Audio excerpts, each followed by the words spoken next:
వైద్యో నారాయణో హరి. వైద్యులు దేవుళ్లతో సమానమని అర్థం. తల్లిదండ్రులు జన్మనిస్తే వారు పునర్జన్మనిస్తారు.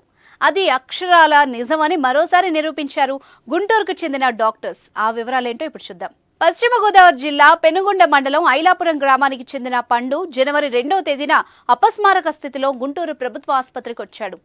కుడి కాలు కుడి చేయి బలహీనపడడంతో న్యూరో సర్జరీ ఓపీలో సంప్రదించారు పండు బంధువులు. న్యూరో సర్జరీ వైద్యులు వివిధ పరీక్షలు చేసి ఎడమ వైపు మెదడులో, కుడి వైపున కాలు చేయి పనిచేసే మోటార్ కార్టెక్స్ భాగంలో కణితున్నట్టుగా గుర్తించారు. గజం కేవలం 500 రూపాయలతో 1210 గజాల భూమి కేవలం 6 లక్షలు మాత్రమే. అత్యంత సున్నిత భాగంలో ఉన్న ఆ కణితిని ఆపరేషన్ ద్వారా తొలగించాలని నిర్ణయించారు. ఈ ఆపరేషన్ చేయడం వల్ల పూర్తిగా కణితిని తొలగించే ప్రక్రియలో కుడి కాలు, చెయ్యి పూర్తిగా చచ్చుబడిపోయే అవకాశం ఉంటుందని వైద్యులు భావించారు. ఇక ఈ ఆపరేషన్ చేయాలంటే రోగి మెలకువగా ఉండి కదులుతున్నప్పుడు మాత్రమే ఆపరేషన్ చేయాలని గుర్తించారు. మెలకువగా ఉంటూ డాక్టర్లు చెప్పినట్టు కదిలించేందుకు పండు ముందుకొస్తానని చెప్పాడు. దీంతో జనవరి 25న పండు అభిమాన హీరో మహేష్ బాబు నటించిన పోకిరి సినిమా చూపిస్తూ విజయవంతంగా ఆపరేషన్ చేశారు. అరుదైన అత్యంత క్లిష్టమైన శస్త్రచికిత్సకి నేతృత్వం వహించిన ఆసుపత్రి superintendent doctor Kiran Kumar operation జరిగిన తీరును వివరించారు.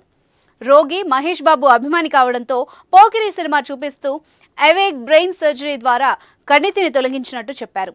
ఈ ఆపరేషన్లో neuro surgery professor doctor KVV Satyanarayana Murthy, assistant ప్రొఫెసర్లు డాక్టర్ గడ్డల పెంచలయ్య, డాక్టర్ సురేంద్ర వర్మ, డాక్టర్ సత్య నవమిలు పాల్గొన్నారు. ఈ ఆపరేషన్లో మత్తు వైద్యుల పాత్ర ఎంతో కీలకమని ఆయన అన్నారు. ఈ విభాగంలో మత్తు వైద్య విభాగం professor doctor Polaiah, doctor Nagabhushanam, doctor Aditya Pradeep, doctor Anand పాల్గొన్నారని ఆయన తెలిపారు. ఆపరేషన్ తర్వాత రోగికి ఎలాంటి ఇబ్బందులు లేకపోవడంతో పూర్తిగా కోలుకున్న తర్వాత డిశ్చార్జ్ చేస్తామని ఆయన అన్నారు. రోగి కాలు, చెయ్యి బలహీనత పూర్తిగా తగ్గిపోయి సంపూర్ణంగా ఉన్నారన్నారు.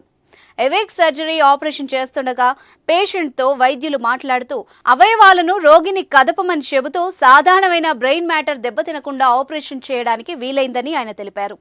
ఈ ఆపరేషన్ రాష్ట్రంలో ఏ ప్రభుత్వ ఆసుపత్రిలో ఎక్కడా జరగలేదని, తొలిసారిగా గుంటూరు ప్రభుత్వ ఆసుపత్రిలో జరగడం గర్వకారణమని ఆయన అన్నారు.